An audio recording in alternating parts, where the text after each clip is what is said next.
Hey, everybody. Welcome aboard the Tabletop Express and welcome to Call Aboard. I'm Chris. I'm Ryan. I'm Anthony. Where's your ticket? Whoa. What? New year. Listen, none of this freeloader stuff. Start it off. Show us your ticket, and then we go. Okay. I don't got a ticket. Oh, No ticket. Well, you don't no need ticket. one. You got no ticket to ride? Yeah. Oh, No, man. it's going Indiana Jones. No, I know you're going. Look. Guten Tag, Herr Jones. I'm excited, if you can't tell. Yes. This is the most excited I've been for a list in a long We time. have Tyler Ayo. What's up? He went Bo Eagles. Bo Eagles? No. You spelled that. That's a misprint. That's a G. Go Eagles. Oh, okay. Is that what that is? Go Eagles. Typo. Well, look, welcome aboard, everybody. This is Call Aboard, our live call-in show here on the Tabletop Express, and we are back for the first episode of 2025 with, of course, a new topic. Though this is something we've sort of covered before. This is our top 10 new to us board games, and we should define that really clearly because with this, you're not going to see games published in 2024. Yeah. These are games new to us that we played in 2024. The games from 2024, however, will be saved for our top games in 2024. You might see reprints. Yeah, Sure. you yeah, know? Sure. But That's that true. list is coming soon too. yes. That will come and almost be our little teaser into our top 20 all-time video series, which is a monster. Speaking of monsters, That's true. That's why you brought it up, right? Yeah, Yeah. By the way, before we jump right in, I love Universal classic monster movies. Like love. So Tyler, after this, definitely watch Bride of Frankenstein. Probably the best of all the Frankenstein movies. And honestly, Invisible Man is a phenomenal movie as well too. I really like the Invisible Man in Horrified as a He's monster because he steals stuff from the locations. That's really unique. I'm curious how you liked it, Tyler.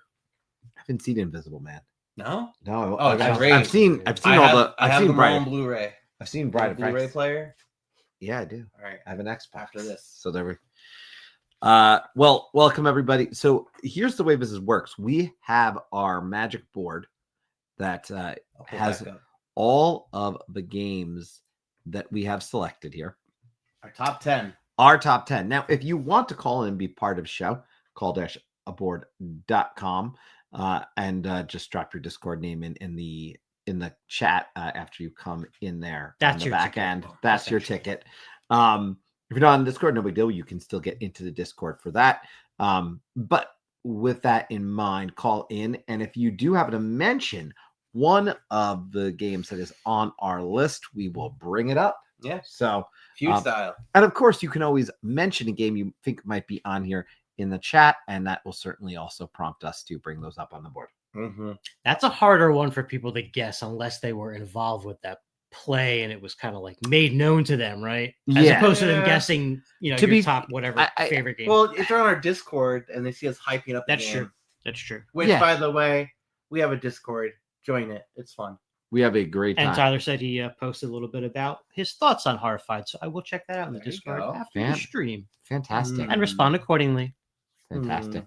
And Happy New Year. Happy Yes. New Year. Well, with that, I guess it is appropriate. What we will do is we will bring them up on the board. We'll discuss them. We'll bring some. If we don't have the game on the list, we have Board Game Geek as well that we can bring up and share things from there. But Do an honorable mention. Yeah, I Yes, think please. we should do an honorable mention. Yeah, please. I definitely need to do honorable mention. Take it off.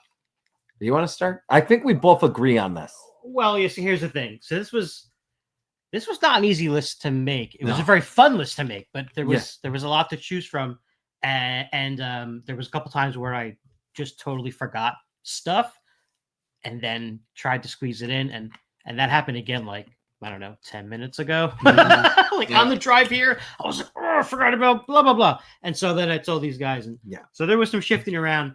So for honorable mention, do you want to just say both the games together? I think this would be. I'll share the screen. We'll pull up BGG. Yeah, and I will just say for what we're about to mention, one of them was a 2023 game that I, honest to God, until about 10 minutes ago, thought was a 2024 release technically. Okay, yeah. The other was not. The other had been around. But yeah, one of the games. I'll name one and you name one because we both talked about it. Pick one. So one of the games that I would say is my honorable mention, not quite in the top 10 for those reasons, was Mojo. And I played Mojo a lot. It is a 2023 release technically, so not 2024. But yeah, Mojo. This game just for me was a hit. I played many games of this. It was one of my most played, and for me, it was one of those games that was simple enough to get to the table, but also one that I could play with everyone. It is about right. Yeah. Yeah, that's exactly how I feel when I play this game. Yeah, and what I love the about girl, by the way, the one. Yes. What I love about Mojo is the game's going to end when someone has hit 50 points, but when it comes down to it, you can. Very often me. I'm very often the one who ends the game. It's pretty fast, too. You want to golf it. Yeah, you want to get the lowest, but you got to be careful. Like if you play a card that is higher than the card on the table, you're gonna have to draw a card. Sometimes you might actually want to do that because you don't want to go into Mojo. Because if you go into Mojo and you've got a bunch of high cards, you're generally going to get plus 10 points. Yeah, sure. So you're going to screw yourself. So it's really simple, straightforward gameplay. The cards are suited in all these different colors. Yeah, bring up that one? mid-right picture there. Mid-right. Yeah. Right here. Yeah. Because this has a lot to do with how you would get points at the end. Because this person's boned. Depending on the player count, 2 or 3 cards left in your hand is going to start Mojo time. In which case, you're not playing any more cards. They all kind of just going to go face down. They're going to be revealed one at a time. The highest of each color you have is how many points you're going to get. Oh, that's brutal. So there's like the zeros and ones. This is they're showing you, I think, one of each color card, but. Yeah, this is pretty rough. Yeah. If this was an actual hand, no, it's 30. It's 30. If you're gonna have high cards, you want to at least try and have a lot of different colored cards. You want them to be the same color. Yeah, to minimize the damage. And I do want to point out that the two discard pile variant that is in the book is fantastic. That I only discovered. I told you about it. Yeah, you told me about it, and then you set up a game of it. We did a 2-player version, and on BGA. It's better. Yeah, it's amazing. It feels like a different game. Yeah, it ups the ante. I hope Marcel's listening. Yeah, because get on that, Marcel, whenever you invite us. Well, I like about that too because you can also draw from the other you have pile. Multiple piles you can play with. Right. Yeah. So when a 0 comes out as the initial discard, you're not like, oh man, no one's gonna hit the 0 now. You play that 12 and draw up the 0, and you don't pick care. Up the 0. Yep. Yeah. Yep. But anyways, this one not in the top 10, but certainly right on the cusp of it. And I just want to point that one out. All right, so I'll piggyback that by saying one thing real quick. First, I think this might be my most played game of the year because of how often I played on Board Game Arena. Also, secondly, the next one is Trio, which for me probably would be in the top 10 somewhere. I just remembered it like 15 minutes ago.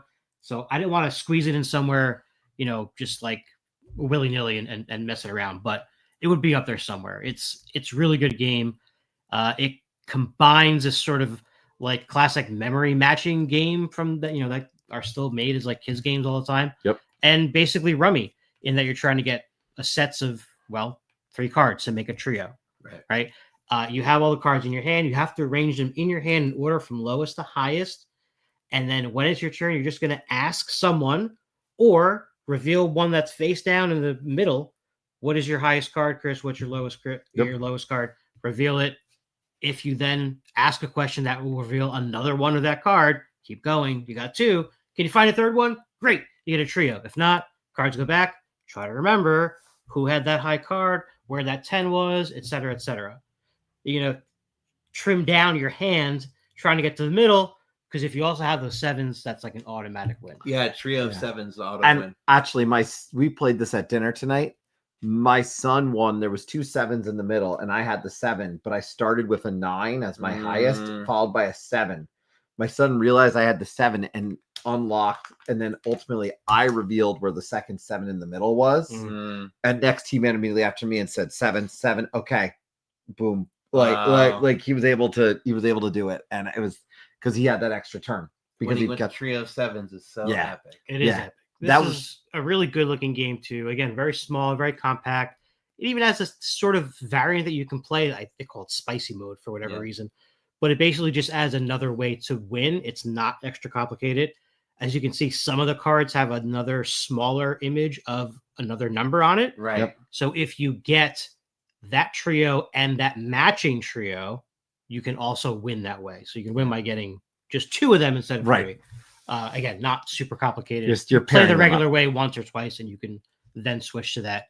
But it's perfectly fine without that mode. Yeah. It makes sense as is. Was use this to teach my students what minimum maximum means in my class. Oh, that's awesome. There you go. You Very can even go even farther and do like mode and you could do mode. And definitely, true. and then and Tyler's bringing up another good point on a similar vein. Yeah. And Tyler brought up too about Mojo that he's really enjoyed our plays on BGA. And would like to get a copy for himself. I played it on BGA today for the first time Oh, really? with people I didn't know, and Oh. it occurred to me during playing that it's a very easy game to cheat at playing it on BGA, right? Because you can kind of write down whatever you need to write down. I guess. Well, no, I'm not. I Yeah. didn't do that. yeah. But Yeah. I'm saying it was the possibility, right? Yeah. Just- Some you can't- games don't translate. Come on, well there's to BGA. somebody out there Yes. doing that. There probably is someone who wants to Well, you rise have to up. write it down. You just scroll down to history. But I do not do not play that. this game turn based. This is you're just asking for trouble. I like a turn based. What? Just don't follow. Yeah. Wait, you're talking about Mojo. No trio. Oh, forget Trio. Yeah, Trio yeah. turn based. Forget. Oh it. yeah. No, you couldn't do no, Mojo, whatever. All right. Yeah. All Yeah. right. So All right. I'll bring up my honorable mention, which was at one point your honorable mention. It would have been my honorable mention, so I'm glad it's yours. So let's talk about Inckognito. Yes. This is a 4-player best and strongly suggested, and don't bother with 3 to 5 player game. okay. Play at 4 players. So it's a roll and move. It's a Okay. deduction roll and move where you are going to be rolling I remember this like creepy nun thing to move your figures, and you're moving your 4 agents around, and the whole point is you have a specific identity that you are partnered with another person on your team, and you need to complete a specific objective based on what level of this matrix you're on. So yeah, there's Lord Fiddlebottom, Agent X, and let me see if I can find like the crazy passport thing. I think that's it. There it is. Yeah. Well, it's not in English, but it kind of tells you if you are Lord Fiddlebottom and you have A, and you're with Colonel Bubble and they have B, then Madame Zaza and Agent X will have C and D, and they have their own special thing. So the whole point is you have to find your partner. Oh, okay. So that's why And you have it to, needs find, to you be have to figure 4. out who your partner Okay. is. Okay. And then there's specific things that you could do, like I think Lord Fiddlebottom like tugs his earlobe. Okay. Yeah. Madame Zaza, I think Someone's frowns. winking. Ring with Okay. the white right ear. Yeah, it's a whole You're thing. Look, it was a lot of fun. It's wild the amount of info you have, like of trying to. It's just like kind of brain busting a little bit of just going around with these like eyes wide shut figurines. You were trying to describe this game to me the other day. I can't believe out of all the stuff you didn't tell me about that the creepy nun Oh, the Spencer creepy- Holder thing. Yeah. That would have Well, I know that. That's how you move. Oh, yeah. 'Cause you I shake know the that marble now. I shaker. just forgot that's what this game was called. Yeah. I think you would love this game. Yeah. I think this is a I game that you would definitely try. It out. is. You it need is 4 delightful. people. Yeah. And you need let me say this. You need 4 people, and the 4 people really have to be prepared to like sit and pay They got to be attention. really into it. You Mm. cannot have that 4th person who's like looking at their phone. Sure. Like you have to have invested players. And there are games that I get it. People get distracted, whatever. Things happen. But like, yeah, you have to have invested players because Yeah, I mean, if you try to find a teammate, you definitely need to have But, like- a teammate but, like- that's working. but like behind you. yeah, and because then suddenly you're screwed. But yeah. Look at this. No, the creepy nun is totally Look at that creepy nun. Pretty great. That's Oh my gosh, That's yeah. totally Sister Patricia. That was my first grade teacher. Oh man. Yeah, she was Yikes. not. She was wore a really mask nun. like that? She was basically. So, Oh man. anyways, that is our honorable mentions. So now, on with the show. Dun, dun, dun, dun, dun, dun. All right, who's starting it up? Hey, what do you Let's, want? let's go, Chris. All right. Let's go left to right. Okay. I believe when I'm talking about my number 10, I have to talk about Good night, Tyler. something shiny. Oh, Something shiny. And if you have Moana. no, that's not Okay. no, not Moana. Elia, Cat is Tower? it technically pronounced Elia? Oh, Yeah. Elia. Elia and something shiny. So I picked this up at PAX last year. I finally had broken it out sometime after that, obviously. And this game was delightful.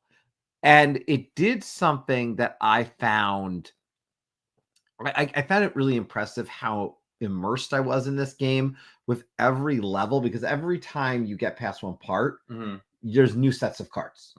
There's new sets of cards that do a little bit of a different thing, different things than previous levels, because you're trying to accomplish more. But it is a little bit of a choose your own adventure. It's a solo only one too. It is a solo only choose your own adventure where you have resources. You are going to, and yes, you're taking fairly basic actions of, okay, we're going to trade these resources to get these resources. And you're going to have different goals with each one and different challenges. But the combination of the choose your own adventure piece and playing them and making decisions that then impact what resources you have and if you are able to accomplish what you need to get done. And the story really immersed you. And this is not story-wise a game that I'm going to sit here and say that like I would sit and do with my 6-year-old daughter. Like it's a much darker story, really. It looks delightfully cute, right? Yeah. But man, there's a lot to go. At one point, I don't want to give it away, but at one point you are fairly early on in a scenario that is, if you were a small child, you wouldn't want to be in that scenario. Now you're a small bunny in this one, but you know, the point is it is definitely, so kids should not play it. I would argue you could play with, I would play with my 10-year-old, but I'm not going to hit solo though. Yeah. Even. But no, would come. No, but like I would sit there and play with my son to some extent, like go through it with him. But yeah, I think it is a little bit of a darker story. I'm not going to go to the level of like, I mean, in the end, I really like a full story and it gives you that. So I enjoyed it. I think so there's like multiple ways to end the game. So it's gonna. I mean, I only had the one ending. Okay. Yeah, I got to the one ending. So that's actually I would double check on that one myself. But what I will say is you can get to you can see different scenarios based on things. So I do believe there's multiple ways things can when go. I used to read Choose Your Own Adventure books, I would always go back a few choices and so take you the other one to see what happened. Yeah. And then Tyler's right. It's crazy how the rule book states that it's meant for kids due to this story, and I'm only on chapter 2. Yeah, so it really isn't meant for kids for that reason. My 11-year-old son could handle this game. I wouldn't even try with the 6-year-old with the story piece because it looks adorably cute. That's the only reason I give that warning. But every level feels different. Every time you go to the next step, it feels different, and in a way that Legacy of You, even though it's a very different game, felt the samey. Yeah. This never feels samey. Oh, that's great. So I think it's a delight. And so I make the Legacy of You comparison. Oh, that was a big complaint of mine for Legacy of You. Yeah. Okay. It was like the same. It was exciting, and then it really just. And very different games. I am not comparing the core mechanics of those games. No, but it's a legacy. Yeah, sure. Yeah, but that's the piece I can compare. So yeah, I highly recommend people check this out. In fact, I think I had this on a sale pile because I had it done, but I even am tempted to go back. I might grab it off. Yeah, you should try to. I think you should try it. It's pretty damn interesting. Okay, so that's Isla and something shiny. You're number 10. So I saw. We got some more peeps in the chat. I saw there was someone has to have harmony. So if you are just joining in, the rules are amongst us. We can't pick any games that were published in 2024. Yep. Because they're meant to be best new to me, not best of 2024. Yeah, we will have a full best of 2024 list, and that will be games published in 2024. Yeah. I see new peeps. Hello, man of the meatball. Hello, Garrett. Hello, Nerd Shells. Welcome. Welcome, everybody. Oh, speaking of Nerd Shells, they put out this very topic. Was it yesterday? Yeah. The video dropped. Yeah, I was watching it today. And speaking of pronouncing things, they informed me that someone informed them on the pronunciation of a game that may or may not be on somebody's list. Huh. Well, Well, if I should just say it or not. We'll wait and see. All right. I'll remember it. Remind me. Well, it's not my number 10. Okay. My Yeah. number 10 is very easy to say. It's Okay. called Imperial Struggle. Actually, it's pronounced now. Oh, no. So this is designed by Ananda Gupta and Jason Matthews.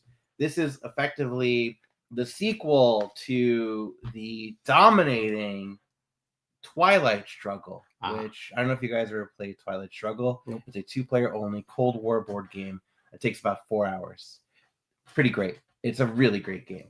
And this one, it's about like a 4-hour board game as well, too, where you are either going to be British or the French, basically just pissing each other off. And Okay. going kind of Sounds wars. You'll be achieving different influence all throughout the board. You'll be doing different battles. You'll be handling different wars. The game is split into 4 different sections. The American Revolution does happen at one point. That's cool. And in our game, the British actually won. So a little change of history. What but if? you know, it's a really phenomenal game though. If it's something that you want to, if you like Twilight Struggle, it is not Twilight Struggle. Okay. It's similar. It's got some similar mechanics, but it is not Twilight Struggle. Yeah. It's its own separate beast, and I love it for what it is as well. But it's very immersive. You like the other one better.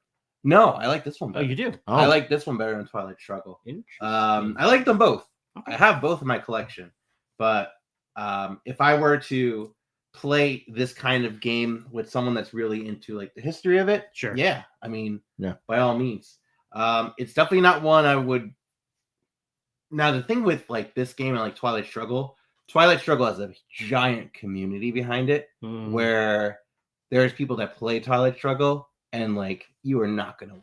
And they probably only play Twilight Struggle. Yeah, they play a lot of it. Not that they only play. Well, but but it's they a know focus, a lot of the focal strategies. point. They know a lot of like specific cards to go for and not to. Yeah, makes sense. Imperial Struggle, I feel like doesn't have that community, so I feel like it's a bit more approachable, a bit more friendly to new players. Got it. Yeah, but that's Imperial Struggle. Awesome. Cool. All right. That's your number 10. So what year did that one come out? That was 2020. Oh, okay. 2020. And the Nerd Shells would love to try Imperial Struggle. Oh, there you go. There you go. Well, there you go. We could play it. There you go. All right, my number 10. Let me check my list here because is a game that does not have a board, nor does it have cards. It is not a roll and write. There's no dice, but it has magnets. It's called Planet. This one came out in 2018, I believe, from Blue Orange Games, who pretty much consistently puts out some good family weight games, in my opinion. This one is one of those. It is a really quick moving game where you're just going to be drafting from a group of these pentagon shaped pieces that are going to magnet stick onto your, what's the geometric name for that? I don't know. Dodecahedron, pentahedron. There's a bunch of sides to this thing. Someone will tell us in the chat. Yeah. And it has, as you can see, it's kind of separated into these kind of like 5 triangles, each one with different terrain types. Now, when you're putting new ones onto the planet, you don't need to match up the terrains. It is helpful usually if you do, but you don't have to. What you're going to be doing is you set up really like all these piles of these tiles. In addition to that, there'll be these wildlife animal cards that are after a few turns going to start to be flipped over, or they're all face up actually, and they want to find an inhabitable planet. So the animals, the cards are going to go to the player whose planet has what they desire most on their card. A lot of times it's just the largest of a thing, right? So the polar bear wants the biggest, snow-covered area, but some of them need to be the largest of a terrain type that's adjacent to another specific type of terrain type, or not adjacent, right? So there's also little like stipulations, and that's basically the game. you're going to go through that for, I think, maybe 14, 15, rounds, cards, placement of drafting those things until your planet is done. And then you're going to score. I know Pentagon has 5 sides. I was asking for the three-dimensional shape of your planet. So there you go. Planet, magnets, animals, simple scoring, has a easier way to play and a more advanced way to play, but they're really not that different. And it's fun. Very tactile, obviously. I've always wanted to try this one. I'm with this comment right here. Oh yeah, I want to play this game. Always eye it at Barnes and Noble. Yeah, I gotta say it was on my radar for a few years for the same reason. Yeah. And then I forget where and why I picked it up. But I'm glad I did because it's a lot of fun. My kid likes to do. I'll let you borrow it. I'm sure. I'm glad you picked Matthew would like it. Yeah. Don't worry, he was just teasing, by the way. No, My number 9 is a game that you introduced me to, Ryan. Oh, and it was a game that it's 12-sided. What is this? Oh, I was kind of right. Dodecahedron. I thought Dodecahedron. Yeah. Oh, thank you, Garrett. Garrett with the save here. Thank you. So my number 9 is a game you introduced me to. It was funny enough that I had no photos of this, and I'm normally pretty good at taking photos, but I took no photos because I actually I'm not a fan of this style of art. It was, I thought it was fairly gratuitous for what it was. It just unnecessary, but that was the style, and I understood why it was the style. But you could put this game on any other theme, and I would have ate it up anyways. And that's Bullet. Bullet Heart. Yeah, Bullet Heart. Boom. I also have no pictures. This is the only picture I have, by the way. Yeah, of this game. This as a 2-player game and level 99 Even game. 4 is good too. Yeah, but yeah, I mean, again, we tried this game, and he said, "You're gonna like this. Check this out." And I immediately said, like, all right, the art style wasn't my favorite, but I'm here for gameplay. So we get into this game, and the interesting part about in this one was as you're battling, you have the energy, but you're like dropping. Like I'm trying to describe it. Like it's Tetris style with these pieces dropping. Yeah. And then they can go over into that as you see that section on the left. And it's real time. There's a 3-minute timer. Yes. And it comes with a soundtrack for each anime character. Yes. So so again, some of the characters, like, again, I all had these different abilities. It was really interesting. You had so many different characters. There's tons. And and their abilities are crazily different. Yeah. Crazily different. But this is very much, honestly, when I play this game, I've never played a game that felt much like a video game on the table as much as I have for Bullet Heart. Okay. It was very video gamey. Cool. Puzzle kind of Tetris-y kind of thing. Better than that video game. What was that game called that we played at PAX? Oh, where you're like renting the games. Yeah, that was the meta one, right? Yeah, Video Game Hero, whatever. Yeah, it's called. Oh, have a good dinner. Good night, nerd shelves. So yeah, but I think the thing about this is if you put a different theme on this one, it probably would have jumped out to me a lot sooner in life, just because of the 2-player, the mechanics with the whole Tetris, like every aspect of this game was a delight. So it really stood out to me. And first time I played it was this year. Really loved it. There was other games that I played for the first time thanks to Ryan this year that I thought in advance probably would have been on the list this year, but they didn't. This was the one that made it, and it surprised me. Well, glad you liked it. My list could also be called top 5 games that Ryan oh my gosh said I should play and played. Oh my gosh, spoilers. So, yeah. All right. Well, that warms my heart. I'm glad you liked Bullet Heart. I did like Bullet Heart. Yeah. Like I said, the theme didn't do anything for me. I never got into anime stuff at all. Yeah, but it's not even the anime stuff. It was I think it was more the fact that, believe it or not, there's expansions that have worse art. So yeah, don't worry about it. I just, like I said, the reason I never played before was because the art had not grabbed me. Yeah. So yeah, Garrett's got a good point. It looks like it wants the vibe of a rhythm game, and it sure does. It has that vibe for sure. So yeah. Okay. All right. Cool. So we have a caller. He's going to join after we go over our 9s. Okay. Perfect. All right. So my number 9 is a kids game. Is a kids game. And it's a cooperative kids game. And it's called My First Castle Panic. There you Now, I've go. had this game for years, and it was a while till my kid really got it and wanted to play it, and he loves it. Like, look at him right there. So this is designed by Justin DeWitt. It's from Fireside Games. Came out in 2019. It is a cooperative version. It's Castle Panic, which is a co-op game as well too. Yes, But it's basically how I described it. It's cooperative Candyland. Yeah, that's You know? accurate. sure. There's different Yeah. The board game is playing Candyland, and it is up to you to knock the pieces out from playing Candyland. Right. So you're doing that by playing the different cards, and the whole goal is while these monsters are going to be going down and causing havoc and trying to destroy your castle, if you have cards that match both the symbol and color of that spot, you can knock them out and send them to the dungeon. Yep. You do that until you win or you lose. Yeah, you run through all the whole pile of monsters. Yeah, and I've to lost win. a couple times. Oh yeah. It is totally. not. It's not like this They is don't a hand- very easy kid. They No, don't it's not a hand you gimme. they don't No. hand you a victory in Which this one. I love for a kid's game, right? Same. You need that to happen. You really do. Yeah. You need to teach that you're not always going to win stuff. Yeah. And it eases the blow a little bit because it is cooperative, right? Because It's we all Yeah. lost you're together. We're all "Oh, losing we didn't win that together." time. And you can even make this game a little bit harder by taking the wall away completely and just going for the castle. I got to say, as a fan of Castle Panic, the original game, this is a really good implementation. I like it way better than Castle Panic, to be perfectly honest. Do you To really? be perfectly honest, I like Okay. this way better.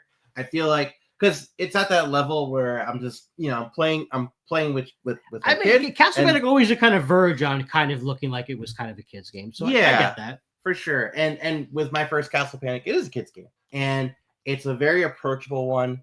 I feel like it's one that if you're going to introduce young board gamers into the hobby, cooperative gaming is a great way to do so. And this Totally. is the best one I've played. 100%. 100%. And then Magic Mountain. Magic Mountain is also very good. Yeah. Cooperative. But this one's great too. Yeah. So that's my first Castle Panic. Great pick. Definitely Good check it out. Good one. All right. My number 9, I gotta check my list. Is, I believe, if I'm not mistaken, a game about animals. Mm. Sorry, I'm stalling in case you can't tell. Well, he stalls. It is, yes. It's about foxes Oh. and the experiments that they conducted in the 50s on people. No, that people conducted on them. The Fox Experiment. Bum, bum, bum. Elizabeth Hargrave, designer of Wingspan. You may have heard of it. One of my favorite games of all time. This one, I believe, came out in 2023. So it's probably the newest game. Yeah, I think it might be the only 2023 game on my list.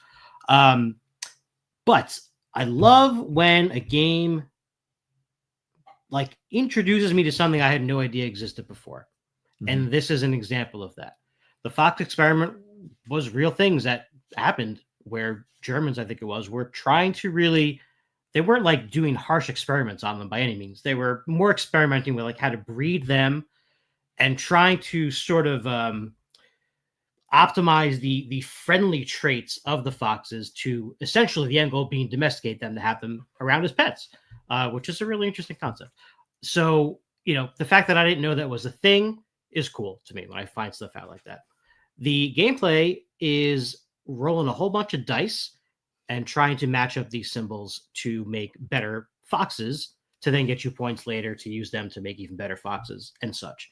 So you're going to start on your turn by basically drafting one of 3 things. You're always going to pick one male fox, one female fox, and one spot on the turn order track in any order that you want. So you really want that, first place for next round, you're going to go there first, or maybe you settled for either female fox that's left is fine with whatever I want to do. You take those 2 foxes. They all have different amounts of dice on them. The starting ones are like maybe 2 dice, 2 dice. You roll all those dice together and you're trying to match up these symbols. So some of the dice have the whole symbol on it and some have like just a half or maybe 2 halves, but on the edges, right? So you can kind of combine 2 halves to make a whole. Then there's some wilds and even wild halves and even tokens that a one-time use can act as half of a wild. So you're chucking a lot of dice, you're getting a lot of dice mitigation. And then what you're doing is you're creating this new fox that has on the card itself these different tracks for these different colors. And as you get these symbols, you're right. All right, I got 4 blue, going bop, bop, bop, bop. 2 of those, 2 purples, bop, bop. And you name that fox, whatever you want to name them. And now that fox is going to be potentially in the pool of ones to breed. And hopefully you want to get them back next time. So you're making them, making them good. Yeah. But you might not always have them again. But essentially that track also gives you more dice. So you just keep getting this like buttload of dice and trying to roll them. Additionally, there's private goals that you're trying to accomplish by getting, I forget, a certain amount of each color. There's points awarded at the end of every round for the friendliest fox that was bred. Because when you add up all those things on the tracks you crossed off with the dice, you get a total friendly score. And that's going to help you get more endgame points as well. A lot going on here at first glance, but a really nice looking table presence. And just, it's very satisfying to roll those all those dice and get those half symbols and match them up. And so, wait, if I move that here, I can get, there's even like a wild that has, 2 on each end. So you can like chain together like 2 or 3 of the same color. It's a lot of fun. A lot of dice shucking. And that's the Fox Experiment from Elizabeth Hargrave. Is this all simultaneous or is it all downtime? Yes. That sounds The only thing that's, so I believe the dice rolling is all simultaneous. The beginning of the drafting is a draft where you're taking a turn. What do you want to pick first? A male fox, a female fox, or that? So you kind of played ahead, right? Because let's say you bred that really good fox that has some good stats and you want to use it again. Well, good thing you used your first draft to go first in turn order next. So you get first pick at foxes, right? Yeah. So there's a lot of that. There's a lot of forward planning as well. Cool. But yeah, a lot of cool combinations here. I highly recommend it if you like the nature theme. Cool. Awesome. That was the Fox Experiment. All right. And now we got to go to the call-in. Bum, bum, bum. It's our first call for today. I'm going to give first call-in of the year. First call of the year deserves a 2, 3, 2, 1. Hello, Tyler. What's up? Howdy. How are you doing? Good. Welcome back, Iron Horse. Yeah. We're back for a little bit. Fortunately, you guys have a Friday call with the hectic schedule that I have going on as of Iron Horse of 2025 so far. So Yeah, there you go. We're going. But go ahead. No, gotta say, one, welcome back. We're glad to see you. Appreciate your call-ins to our videos that you've done as well. And it's 2025. You played a lot of games in 2024. I saw the stats. So what's top of mind with this topic? Obviously, being that we are talking about those new to us games that we played in 2024. So I don't think we have enough time to go over my 201 new to me games in 2024. So I'll narrow it down to 1 or 2. You cut me off after the first one if you want to. My first one is definitely going to be Deception, Murder in Hong Kong. Ooh. So I've heard very good. We played it once. It was a group of 5 or 6 of us, and it was like, oh, let's just give it a shot. The people that were teaching it knew it really well. Kind of like hidden. I don't even know how to explain it. It's kind of like hidden identity in a way. You're trying to determine what the murder item was, and you're trying to determine 2 different things with it. And each round, there's like a new clue with it, and the person that is trying to tell the clues can't speak at all throughout the whole time. Right. So you're trying to work through it. We played it once, and then after having some drinks, we're just like, all right, let's play this again. And then we played it again after that. So I think we played it like 3 or 4 times in that night, because you can play this in like 20, 30 minutes. And I really enjoyed it. I think I was the murderer the first time, and I got away with it after the people that were the investigators guessed it right the first time, but they didn't like go with it the rest of the way. And I was trying to deceive them, direct them a different way, and I got away with it. The person that was trying to give the clues that wasn't able to speak, he was so frustrated by the end of that first game, because they had it right the first time, and he couldn't do anything to get them back to that point. So it was just that deception with it, and I really enjoyed it. It's as a lighter game of last year, and being able to get it in 3 plays in one night was awesome. And it plays a good amount. So like this is one of those, I have not played this one, but it feels like if you're maybe like one of those games that maybe if someone was looking for an alternative and they were sick of their friends wanting to do werewolf, like it seems like the one that you could bring out that would still give them a big group feel. But I had no idea that it was that quick. it is. Mm-hmm. It's a lot of people, actually. And there's a couple different variants that you can add into it. I think it plays up to 8 or something like that. Oh, 12. Yeah. Okay. 4 to 12, but best 6 to 8 on BGG. It says. I agree with that. Yeah. And you can add different variants where there's not just a murderer, but there's also like conspirators with it or like accomplice with it as well. And different rules that you can go along with it as well. So you can play it in the base way, but you can also add in a couple variants to add in fun with it as well. And this is one that I highly recommend as you have a big group and need a little bit of relaxing, having some drinks. It can get a lot of fun with it. So yeah, I'd like to try this one. Nice. Based on that description alone. So, well, we're not going to cut you off. You can do another game. Yeah. All right. Just one more. Yeah, I only have 200 more to go if I were to. No, the next one will be Forges of Ravenshire. I know this was one. I wanted to go one that wasn't in 2020 or like made in 2024 released. So that was the second. This one was definitely made last year, and it's amazing. You're working through. You're trying to construct these different pieces of armor, weapons. There's one other thing that you can do.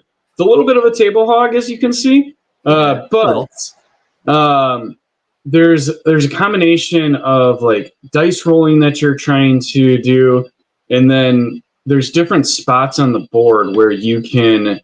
So there's a series of steps. First, you're going to place the dice.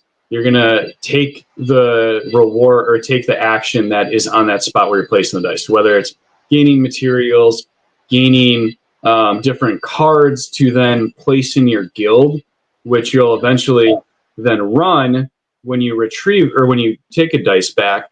And it's not all that difficult. I mean, we finished 2 games in like 3 hours one night. And so then when you pick up the dice, you can pick it up from anywhere else on the board, and then you gain those resources in that action as well.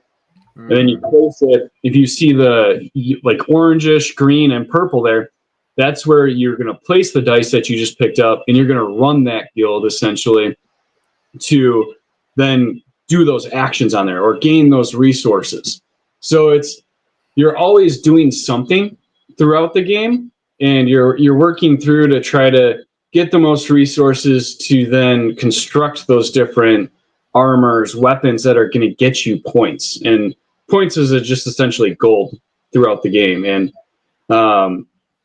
there's a lot going. I feel like I'm saying a lot of what you're doing on the turns, but it's pretty simple when it comes down to it, because you're placing a dice, picking up a dice, and then you're essentially placing them on the right side in the second phase. And it's only 4 rounds. So a lot going on, but very, very straight to the point in how you can do it. And there's different like goals that you can take where, like much like other games, if you're the first to get it, you're getting more victory points, but then others can still achieve it and get slightly less victory points in that sense. So there's always something you're trying to work towards with the game, and there's different like asymmetric powers that you can get as well too.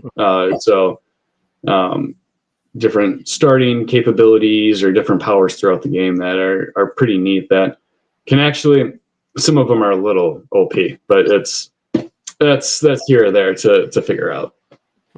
Dope. So, some good choices. And I'm intrigued by the fact that I did not realize from your first choice that was such a quick game. I always thought that was a longer game. So that's one I want to certainly get to. That seems like that'd be a fun one, even for a con or something. Yeah, it's definitely a con game. Yeah. Seems like a good con choice. Awesome. Well, we are so glad to have you kick off 2025. So awesome to have you. And I'm sure we'll get you more and more. Of course. Throughout the year. So can't wait. Thanks for being the first one of the year. Yeah, thank you guys. I'll be seeing chat. Cool. Adios. All right. Later. Have a good one. So if you do want to call in, just call dashboard.com. That's it. That's the URL. And we have a second caller. Yeah. Hey, We might as well keep it going. Yeah, So let's keep it We'll keep bring it him on moving. in 3 seconds. Ready? We'll bring him in 3, 2, 1. Hello, Chris. Hey, Chris. What's up? What's up? What's going on? Can I just tell everybody you're gonna get to see Chris next week too? That's right. Because I'm excited. It's like a pre-call to the official Creators Corner debut, the teaser, because you're gonna be on with me next week, so which I cannot wait for. But welcome to Call Aboard. So glad to have you. Yeah, I'm hyped for next week. And I have my notification setting on for the stream today because I was doing a little bit of work. I was like, shoot, I missed the jump on right away. So I had to make sure to hop in here. But yeah, Happy New Year to y'all, you know. Happy New Year. Happy New Year to you. Yeah, we are talking about our top new to us in 2024. Our top games of 2024 list will come out a little bit later. So we've been hitting on some of those games that new to us that we discovered. Mhm. Anything standing out to you this year? I know you've got to cover quite a few games with your channel over the past year. So anything that kind of excited you this year, but maybe was a new discovery for you in 2024? Yeah. Are y'all doing only games that didn't come out in 2024, or like what's the criteria for your list? So for us, we're focusing on games that did not come out in 2024. Something that stood out to us that was new to us. Cool. Yeah, I would say the one that stood out to me the most so far that isn't like a this year release has been Legacy of You. Yep. You know, that has been one that has made me really mad, and yet also I've really enjoyed it. It kicks my tail, man. Like every time I play it, it really just frustrates me because it's such a difficult game to master. But I really enjoy trying to master it, you know, and trying to figure it out. And I love deck builders. I love like crafting that and like the choice behind, do I sacrifice this person to get ahead of, you know, the barbarians, or do I just keep them and hope that I'll make it? You know, I really like that about Legacy of You a lot. And I've gotten into these kind of more solo adventure games. So this one to me was really cool with a little bit of story in it too. I feel like the story isn't as strong as like a Ryan Lockett game, for instance. Like, Yeah. you know, I'm not getting that, but the gameplay is really, you know. I think that when we reviewed this, that was one of the things we really took away was I at a certain point didn't care about the story. I was like, okay, what did I get? Yeah. That I didn't feel an attachment to the story itself. I do hope that they continue though with this style. And I think you put it best, Ryan, when we talked about this, which was you maybe even take some more risks with it and maybe push it to a new level because I did really enjoy this. I loved playing through this.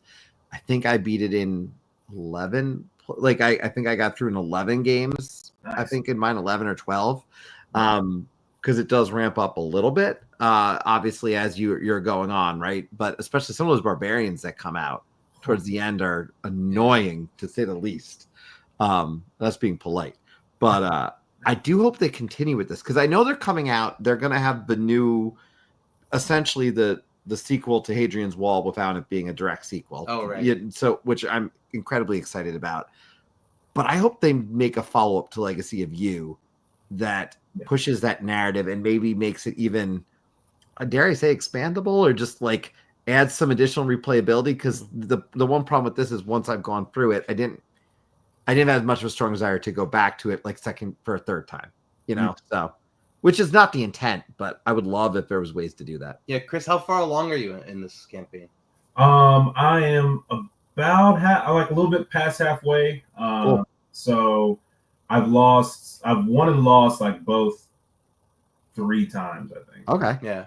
You know, I've gotten some good bonuses. I've gotten some good hurdles. I think when I won like my second, I was like, oh, sweet, you know, I'm going to get some bonus. And I just got a hurdle. Like I got a thing that's making it harder, you know? Yeah. So I think that was really interesting and very different than what I was expecting, which was nice. But yeah, it's one that I like kind of busted out like a lot, and then I was like, I need to take a break, man, because this thing is like just kicking my heel. So See, I love that though. And I haven't played this game, but from the way you're describing it, the way that you obviously you talk about solo games a lot, and I've been slightly delving into them more this past year too. Yeah. It's just great because you're describing like a video game too, right? You want to keep playing it until you get on a harder level, right? If the game accommodates that, and it's just an interesting way to really reach an audience that I think maybe doesn't know about the fact that these types of immersive solo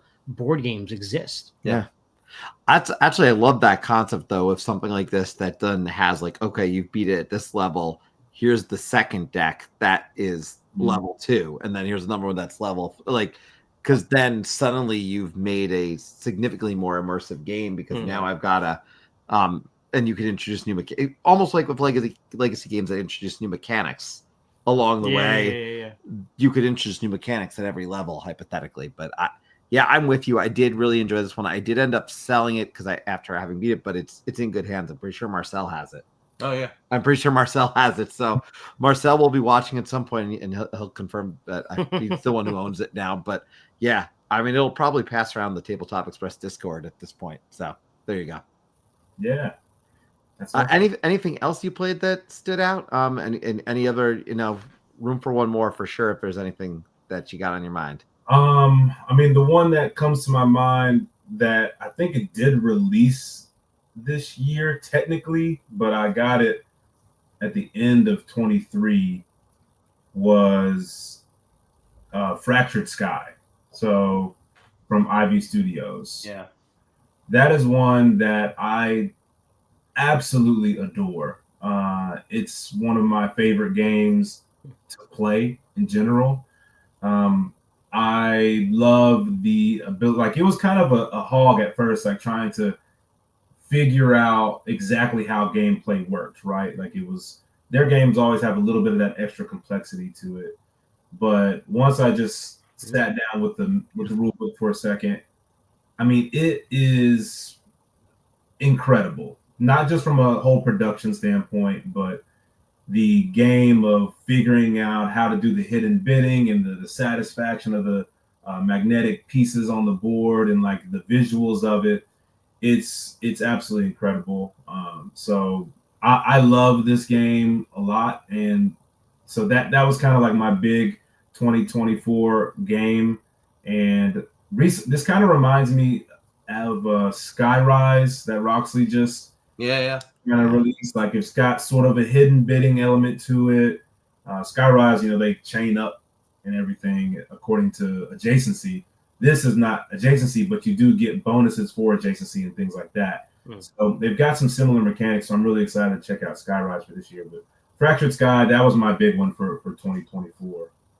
Cool. Oh, awesome. Yeah, this is really breathtaking. I will just say, yes, it's stunning to look at. I remember all the ads. There were a lot of ads when this was coming out too. Really? There's a lot of hype with it. Yeah. I don't know that I remember this. Yeah. Oh man. As we're getting ready for our Top Game 2024, I think I did the chart yesterday and looked, and I have played 94 games from 2024. I've not played this one. Soon to be 95. Yeah. Yeah. I am looking. I want to hit the 100. It was my goal, which has made making that top 10 for 2024 a lot harder than last year, because last year I think I played like 40 games from the year. So, but yeah. And the magnet part, that's fascinating. But hey, while we have you, first and foremost, just so everyone knows, you will see Chris next week. We will be chatting with you on Creators Corner, because you have designed 2 games. One that we had a chance to play at PAX Unplugged, sit down check out. So excited, and that's coming to Kickstarter this year. So we'll be chatting with you. But in addition to that, you've also got your own YouTube. So tell everybody where they can find you for sure, because you're covering some good stuff over there.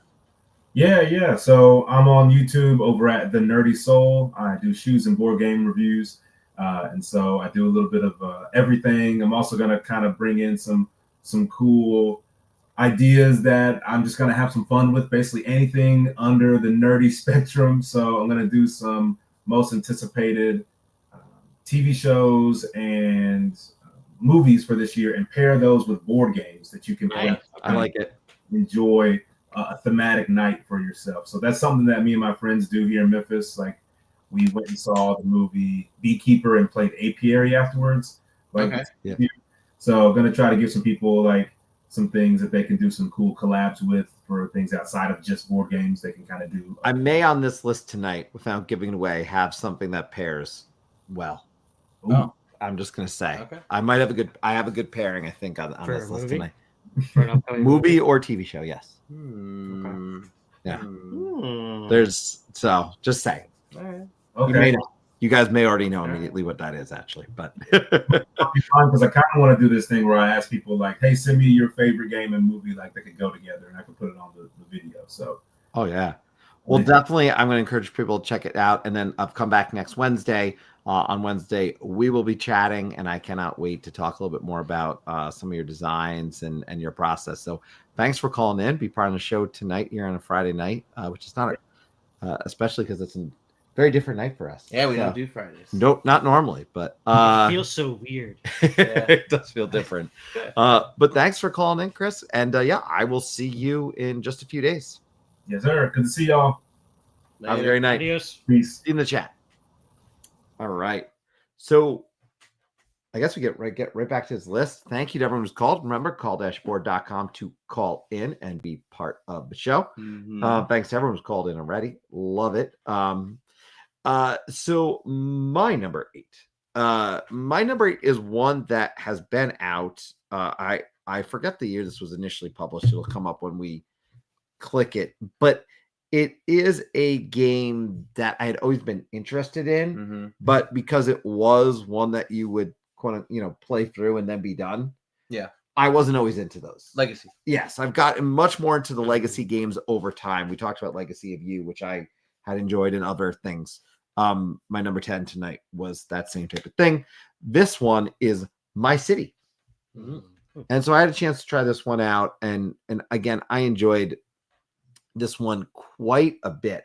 The fact that you had these evolving stories of what was happening to my board, that you had the tile, you kind of have the puzzly aspect of this game, which I always enjoy.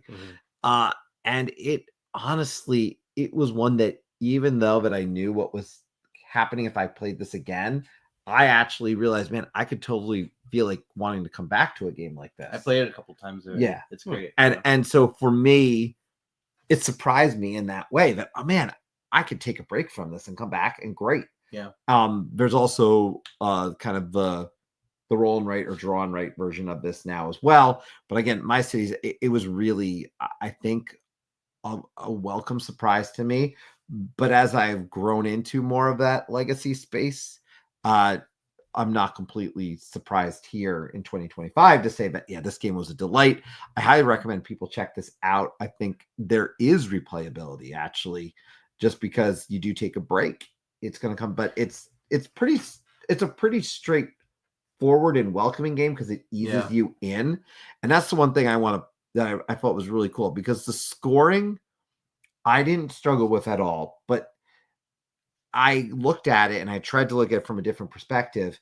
And overall, they made, I thought, it pretty clear that I could play this with gamers and we're going to enjoy it, but I could play this definitely with my family in the same. We're not going to have a challenge in explaining, okay, this is the goal this round. For sure. And again, it doesn't feel like that it's not that like rip it up legacy type thing, really. So, which I think probably helps with that replayability factor. And you've only done this on BGA, because I've done it on BGA too. Yeah. I know in the it's actually double-sided, these boards. So Yeah. you could play a different version on Yeah. the other side. Yeah. And I still have my copy and shrink. I think In case you I would be down because Yeah. I want to Have you play done this this one game. yet, Anthony? I have not. So I Look at think that. this one would be a good one. Is I would my- like to play it again. Is so. my island the roll and write version you're talking No, about? my No. island's the hexagon version. Yeah. Oh. Yeah, and I would like to try my island, but I really did like The this roll one and quite a write, bit. I think it's called My City Roll and Build. Yeah, my city roll, which was really good too. I really did like that one, but I like this one a little bit better personally. Look at that. My Saturday group just finished our play of this legacy game in person, really enjoyed it, and we are now on our way to playing Sagrada Artisans. for our Nice. legacy. There you go. That was Nice. cool. I will be clear if I want to play a legacy game Yeah. in 2025. There's And then one option. I had a buddy introduce me to this a few years back. It was a lot of fun to play through the evolution of the game board. And you can play with the same board at the end, too. Yeah. Yeah. Yeah. I will just say this Mhm. before we go to your number 8. If we're Mhm. playing through a legacy game this year that we are going to do, Mhm. it begins with V for me. And that is Mm. where my priority Mm. is. But this one plays quick enough that I think both could be. Well, the I'll combo. have you know that the legacy does not stop because we are going to move on to the legacy of Dragonholt. But this one. Nice. So, designed by Nikki Valens, came out in 2017 from Fantasy Flight Games. I only have one book picture here because this is a choose your own adventure. You're playing in storybooks Okay. kind of game. In this game, you're in the mythical land. I think it's Runebound land. I don't know. The Runebound universe. Yeah, right. I think so. Okay. Is this solo game only? No, you Oh, could okay. play with multiple players, but it really is a solo game only. You know, so you'll create a character and you'll have different traits, and depending on different traits, you'll open specific parts of the book. You'll go if you have specific items, you'll go to specific parts of the book. You also have different choices you can make. The writing is incredibly well done in this game. I like hearing Incredibly that. well done, and it's one of those things that I feel like can make or break a lot of these story-driven board games. Sure. You know, Legacy of Dragonholt is one that does not break at all.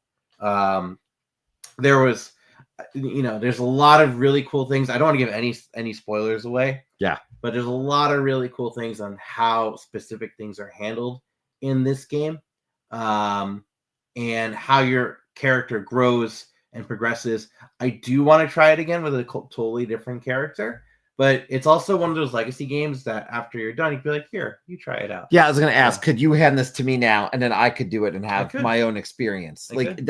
that's the thing I think when you do ultimately get board game groups too, that's one of the beautiful things about these Yeah. games because you can hand it off. I could give like I said, Marcel has Legacy of You. Marcel can go experience that game now. Yeah. I could go try this. We could play My City. Like that's a beautiful thing to me. So I love hearing that you can do that. As opposed to the rip it up stuff, which There's not rip it up. yeah, This I'm is not a fan of the rip it up. reset and pass along That's cool. kind of thing. So yeah, Legacy of Dragonholt, definitely check it out. I know we have the other game too, Artisans of Splendid Vale, also by Nikki Valens, as kind of like a sequel, Which this is game. dreadfully behind on our gameplay with that one. 'Cause Yeah. That one we definitely want to do. So, but that was Legacy of Dragonholt, my number 8. Excellent. Well, my number 8 is also a game. This is not a legacy game. It's a no, game. It's also a game. Okay. That's a This good is, thing. That is a qualification for the list. Well, Anthony. this is the first one that falls under that. Ryan told me that I should play this game, and I did, and I like it a lot. And that is The Field of the Cloth Uh-huh. of Gold. Gold. That's correct. Yes. 503rd anniversary Thank edition. you. Thank yes, delightful game. you. So this is a 2-player only game. Yep. That is essentially, as you described it, I believe, as passive aggressive gift giving. Yes. Mhm. It is at its core sort of a worker placement game because there's only some spots that you can go to that are going to do different things. I'm going to let you say what those things are because I'm not going to butcher them. But you're essentially always giving your opponent something, and you want to minimize how much of that something you're giving them. Correct. Yeah, and a big thing with this game is in the beginning, all those spots at the top of the board, you're able to start putting your pieces out. They're all but, open. but then once they are all filled, there's only going to be 2 or 3 open spots, and then literally you've got the dragon, which is the fierce dragon, right. Which is the white piece, the white, and and that fierce dragon comes and blocks up spots unless you move it. So it's like, yeah. I played it immediately after playing it one time. We played it again right away. It's a game that is tight, and so what you just said just gets tighter as the game goes on, and I love that. It has that tense feeling of like Targi, where there's some spots that you just hope somebody does not going to go. There's some spots that you simply just can't go because they're not open. Yeah. But it gets again like even more tense as the game goes on. But my favorite part about this game is the fact that the more points you score, the less points certain pieces the gold pieces are going to be worth. So there's literally a strategy in certain games where I want the person to score, so I will go to a spot so they score a spot to go down one more, only because I know I want to devalue their gold, and that might actually give me the victory to give them more points now and hurt them in the long run. And I absolutely love that. There's a certain trait I find a lot in Emma Bahalin's designs, and that's the amount of wonkiness is in the game. And she does a great job of balancing the wonk. And this is the most balanced of wonks I've ever played. This is my favorite game. If that makes any sense. Yeah. It's a Dr. Seuss. It's one of those things like when you play, like, oh yeah, I feel the wonk. This game could break at any point. At any point, this game could break, and then it's the next player's turn. Yeah. Because it's so agonizing when it's your turn, but when it's their turn, it's so rewarding. Yes, this is a white knuckle game. Yeah. If I have a top Emma Bahalan games list, this would be my number one. Yeah, probably not number one too. I mean, this is on the list of games that we both own. Yeah. Which is a limited selection of games. So yeah. So that was The Field of the Cloth of Gold. Excellent. Thank you for exposing it to me. I'm glad you played it. Well, my number 7 was also introduced to me by Ryan this year. Oh man! And we've played it with Ryan, if I'm not mistaken. And that is actually, the title has to be said correctly because there's 2 versions of this. Oh geez. There's 2 versions of this. There's the original version, which do not play. It's no, you played a different version. Oh, no. God. Okay. Well, they're not the original. I played the version after the original, the reprint of the original, which has reasons I don't like in the rule book. But my number 7 is Cartagena, Escape Diaries. Mm-hmm. This game is utterly delightful to me. You are these anamorphic pirates escaping prison. And it's simple enough that the board is these visuals of these different piratey-esque things, swords, keys, whatnot. And yes, I play this with my kids. I would play this with any group, though, because it is delightful in the fact that there's such a strategy in the cards you want to pick. Because when you are playing a card down, if someone is in a spot that has that symbol, you're going to jump to the next spot. Right. You can strategically Candyland play style. it. Yeah, it's Candyland style for sure. But then there's also the short path that you might want to take. And you could, at these docks that are in the middle, we played this at dinner. If you can't tell, you see my daughter's some pasta of some sort there. You can go on these boats, these rafts, but there's no guarantee that raft is going to leave, right? Because you need to get enough other pirates on that. So you take a risk by putting your person there. Because holes could appear on the raft. And or you could keep going and making your way along. And then the drafting mechanism of it is really interesting that they've added, which is with certain cards, you're going to be able to grab from wherever on the pile, but otherwise you're generally speaking just pulling from the next 3.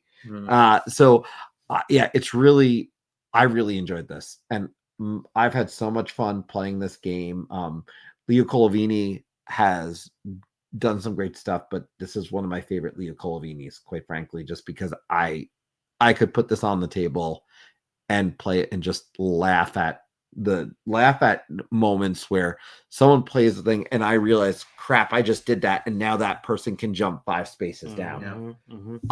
Do you really have to think about the cards you play, because you may open a door? Because you don't draw cards either. No. That's the May that- open a I portal. love that part about Yes, it. Because that's true. You never draw cards because you have the option to move forward, or you can go backwards. And when you go backwards, you go to the closest spot that has another pirate, up to 2 pirates. Yep. And depending if it is a 1 or 2 pirate occupied spot, you would get that number of cards from the draw deck. And Right. I think that mechanic is great, because you're also trying to move all your pirates. Yep. Everyone's got like a group of like 5 pirates. So Yep. you're trying to move all your pirates. So you want to kind of leapfrog them as much as you can, but you don't want to leave your stragglers behind too. So there's this balance going on. Yep. And also you don't want to open up to your opponents. Yeah, it's a good Colvine for sure. I really love this one. So yeah, that is Cartagena. Cartagena. Diaries. Escape Diaries. That's my number 7. Good pick. All right. My number 7 was introduced to me. Well, I knew about it, but I knew about it for a while, because I've always wanted to play it, but I don't want to spend the CMON money. And Dr. J said, "Hey, bring Cthulhu Death May Die." I'm like, "Yeah, I want you to bring Cthulhu Death May Die." So Cthulhu Death May Die, which we were having so much fun, I took no pictures. So these are just.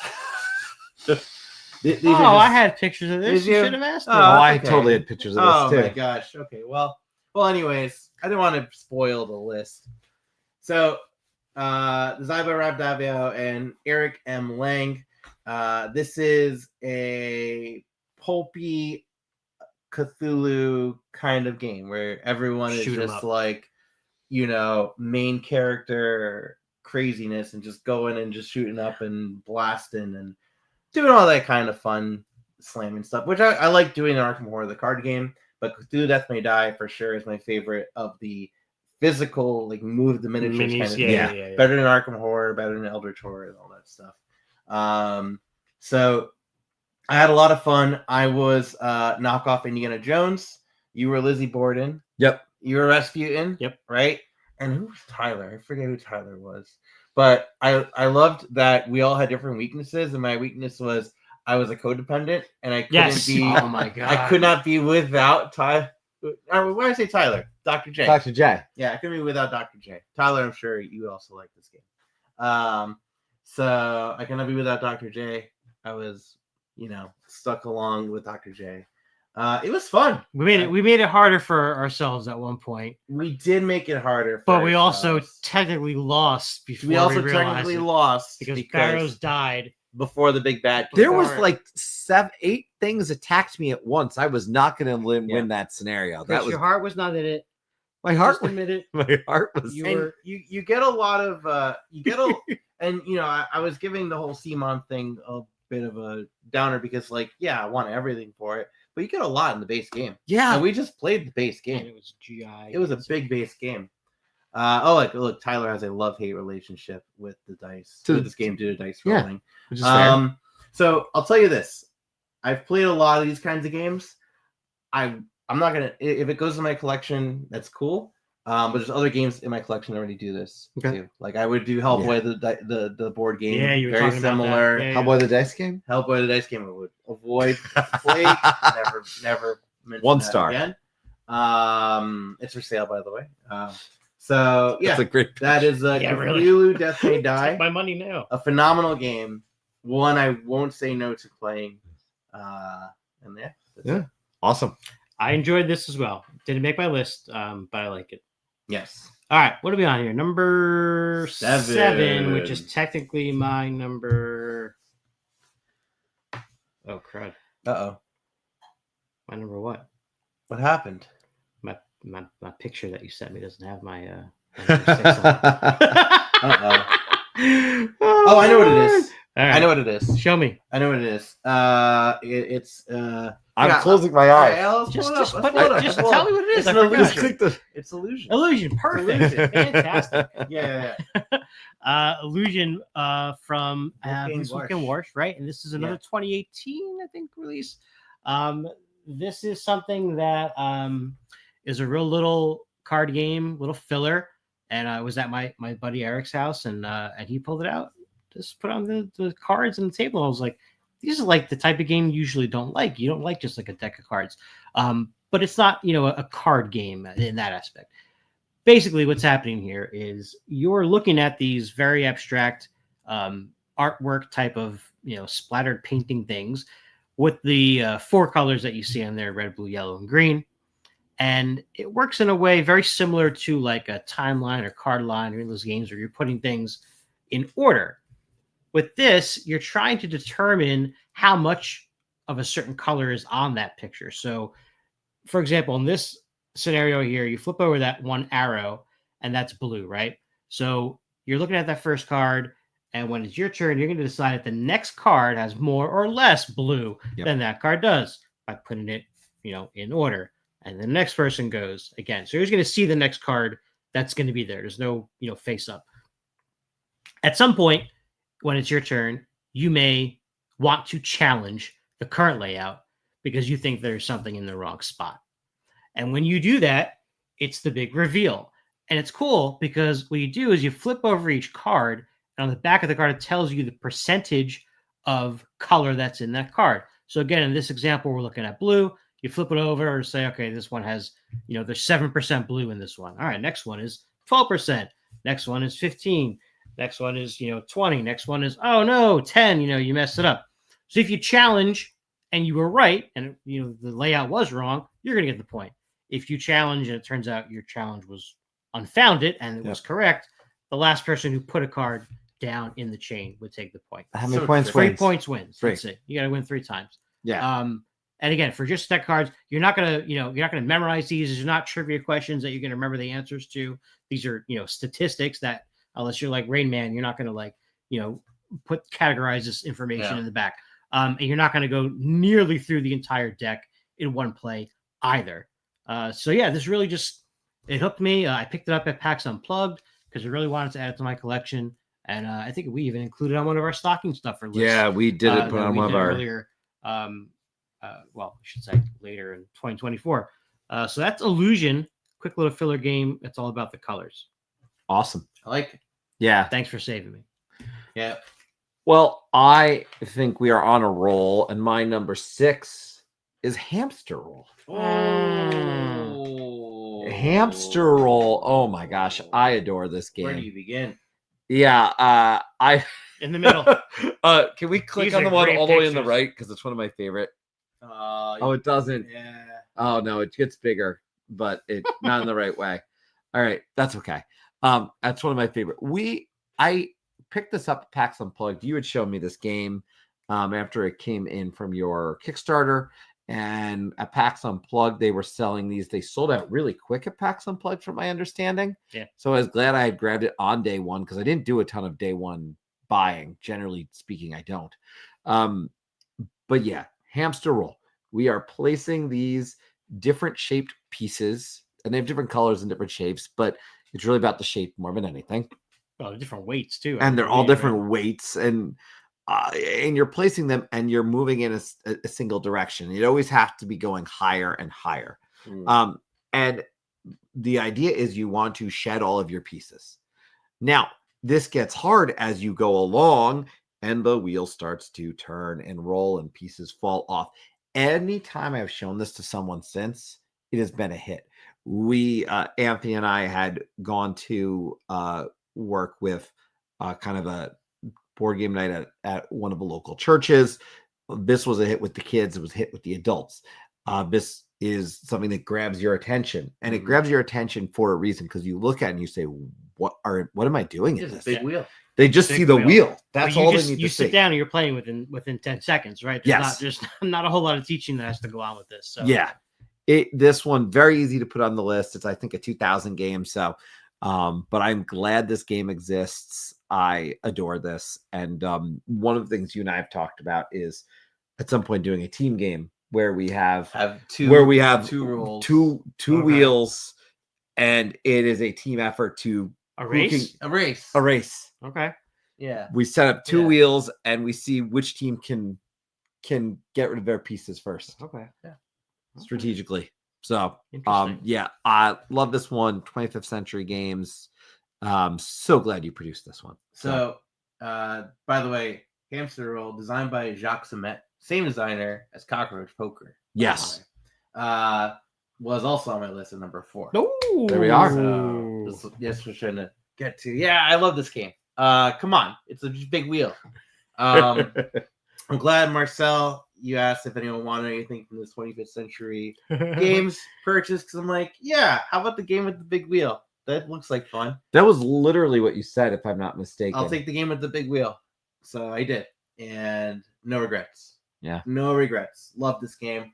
Everyone loves this game. My 2-year-old loves this game. Like it's so much fun. It's the big toy. It's just a big toy. It is a big toy, but So- it is a great toy for everyone. That's so to own. funny because Cockroach Poker was on this list for me last year. Oh, really? Yeah. There you go. So There you go. Hamster Roll. Hamster Roll. All right. Garrett with a good point here. This is a game that you could walk into any brewery with Uh-huh. with 10 copies, set one up, and it'll sell itself in no time. Absolutely. I agree. Which I'm glad it came back into print because it's a 2000 game. You know, Yeah. It's been out for Yeah. It's been gone out of print for a while, so it was exciting to see it. Yeah. All right. My number 6, though, is a game that I wish I played in 2023, right? I think it came out in 2023. I have it listed as 2022, but I think that's just an error on my part. Edward. I think it is. No, it is 2022. It's a game I wish I played in 2022. Yes. Because I have a feeling it probably would have made my top 10 in 2022. It's a game that I pre-ordered immediately, and I was excited to finally play with you all. Rear Window. And if Chris is still around or comes back, this is can I point out the one that I was talking about, because this is my number 5. Oh. Guess what, guys? Uh-oh. It's on my list too. Oh, jeez. Do you know which number it is? I do, but I forget what it was. All the way at the top. Oh my gosh. All right. There we go. Well, then Number 1. Three-way video game. crossover. take it away. Rear Window. Yeah, you talk. Well, this is exciting for me because we played it a bunch of times, and just recently I got to play as the director for the first time. Yep. And it was a lot of fun and frustrating. Yes. We were talking, Tyler was talking about, and not being able to talk in certain aspects. And that is definitely one of those games where you're just like, oh, can you just put it there? You said that already. Don't change your mind. What are you doing? As the director, you're trying to get the rest of the team to correctly guess what it is that you're trying to tell them. This is based on the Alfred Hitchcock movie, and it is very thematic and true to the movie. You've got this board, these 4 different boards that are basically the 4 days, right? And then there's these different spots in the apartments where you're going to be putting these cards down to give clues to the people who are trying to guess. These are very much like, Mysterium, Dixit style-ish, not really so Dixit with this like kind of abstract, out of crazy kind of things. It's legit, drawings of regular people doing regular stuff. But there's so many components of the artwork that repeat on other cards, which makes it hard for the, clue giver. Essentially, you're trying to have them guess the 4 people who are in the apartment and their 4 Motives, characteristics or characters, motives or what it is that they are. So there's, the writer and the drunk and the world traveler, whatever, things like that. This, I've said to you guys a lot. This is the Mysterium killer for me. Yes. Replace Mysterium. Mysterium got samey very fast. This has not yet. And again, I can say now that I've played as both the director and one of the, what are you called? Are the actors? The Watchers. The Watchers, right. Wouldn't be actors. So yeah, that's go. Talk more, because that's... Can I just add, I think one of the reasons I don't feel this will feel samey is because the art that they commissioned for this it's just not random. Like it feels like they thought this through. Little bits of 100%. Because there's even to the point that there's colors. Yep. Color schemes, or there's a portrait on the wall of a person, but it might have a spilt glass of wine. So you're like, it's like there's some pictures where there's not even a person in the picture outside of maybe a painting of that person on the wall, or in a lot of cases, just the shadow of the person. Yeah. And that came into play so perfectly in that last play that I was referencing, because I was trying to get you guys to name someone, I think, as the athlete. And in a previous clue, I had put down a card that had weights amongst other stuff. Like, it's not Yes. just that thing. And then later around, my buddy Anthony said, "Oh, that the shadow of that girl, she's like flexing, and she has like, her Yeah. bicep Yep. is flexing." And that's exactly why I put that there. So again, that internally, I want to scream, Yeah. and I can't say anything, but I was like, yes, that's what I was going for. That's why I say the art in this one, I feel like they really took their time to look at what they put in. And I've said art looks great in games. The art looks great in this, but they did an amazing job with picking. Well, it's functional.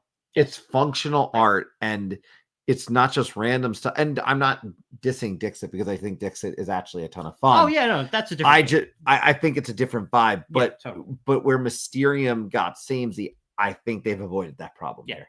And not only that, but the fact that there may or may not be a murder Mhm. That's in true. the movie, in the game, that only the director knows.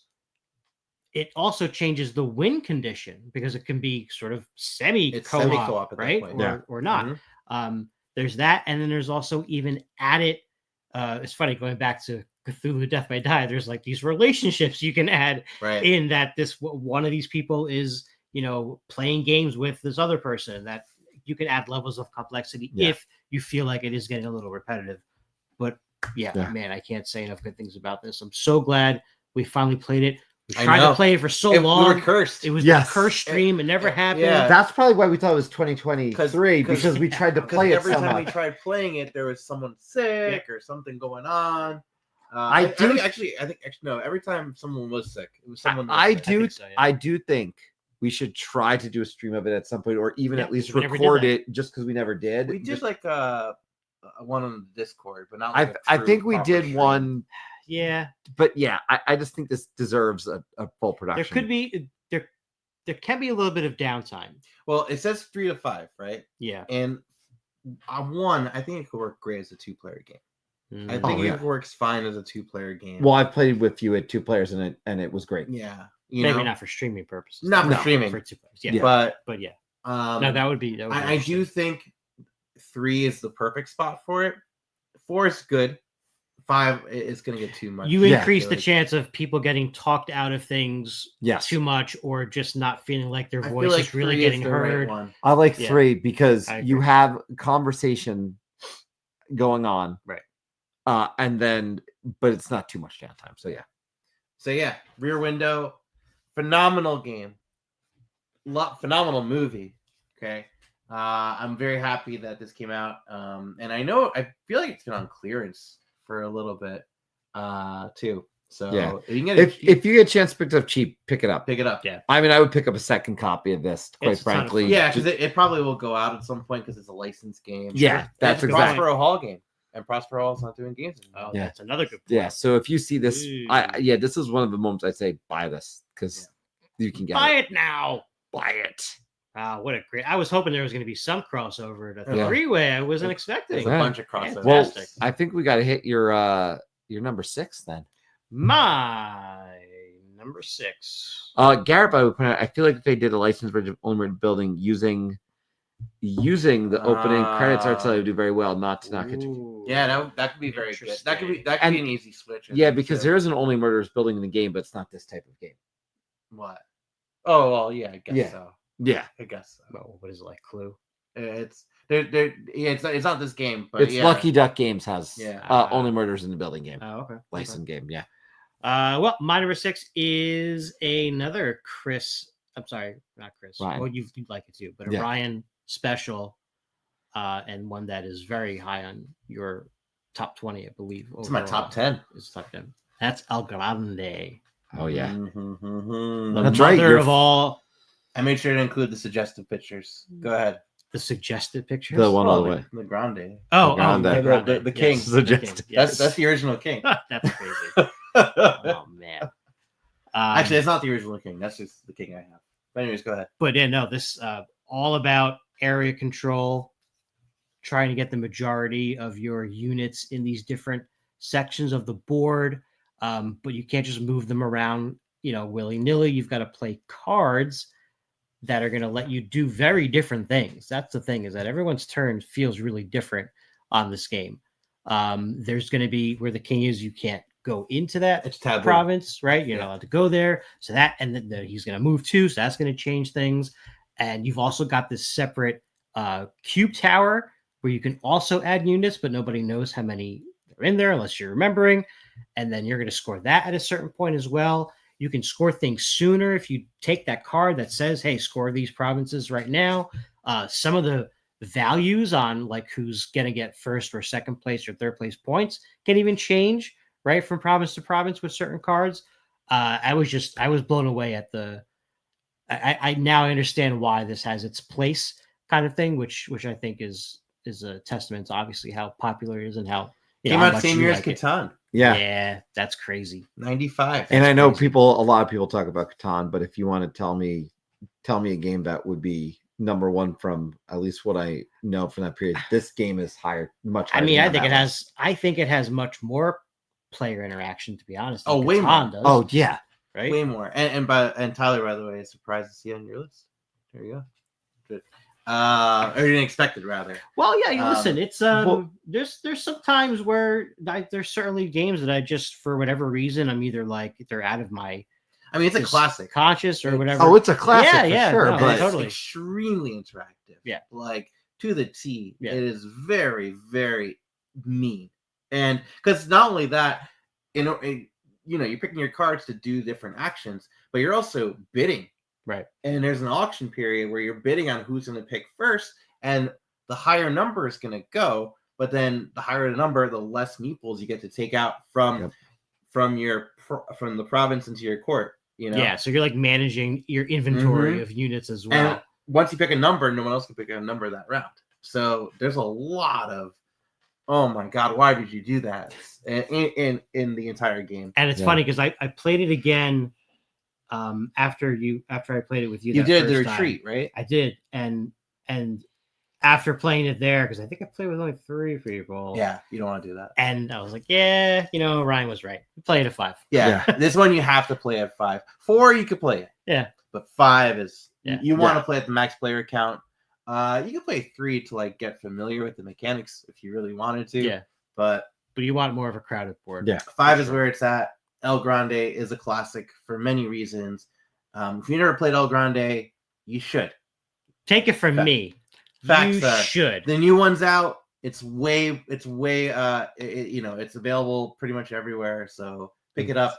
Yeah. It's a classic. El Grande. I'm glad it's on your list. Thank you. I guess we go to your number 5. I'll go to my then. number 5. Yeah, you do need to play a time. We could also do this real time on BGA for anyone who We- wants to yeah, do so it, but we- real time would be. Yeah, we've done it on BGA, but it's one exactly. You have to do it real time on And- BGA. Yeah, so this is something we could arrange in a Discord You if gotta people are. schedule it. Yeah, on PAX U Oh, this PAX, year. Yeah, you. Absolutely. Absolutely. I don't know.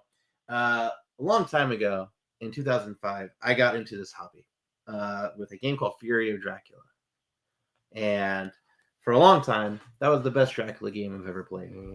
Until last year, when I played Dracula versus Van Helsing. This is a trick taker, 2-player only trick taker. Mhm.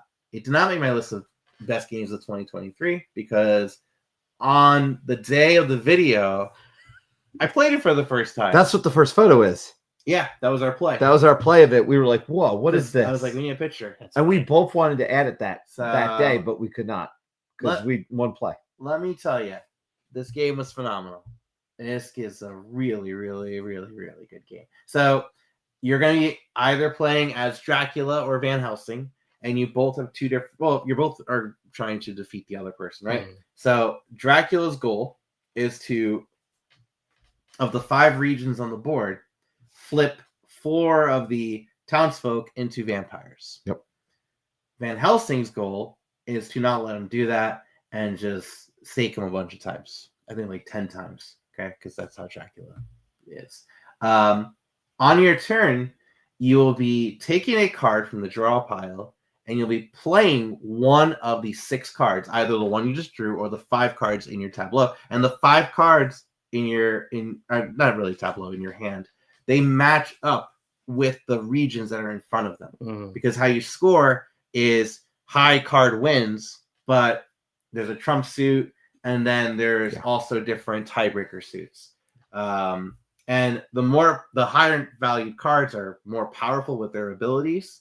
So you want to hold on to them, but you also want to play them to have some of the cool abilities, because there's a lot of cool things where you can like go again, see what your opponent's card is, flip over your own card, but it's a one card, you know. You could swap out cards within your own row or across the way with the Bloodsucker. You could change the trump suit, or you could just end the round immediately. Mm. I adore this game. Yeah, it's good. It is tight. It is very fierce. Dracula versus Van Helsing. Best Dracula game. Okay.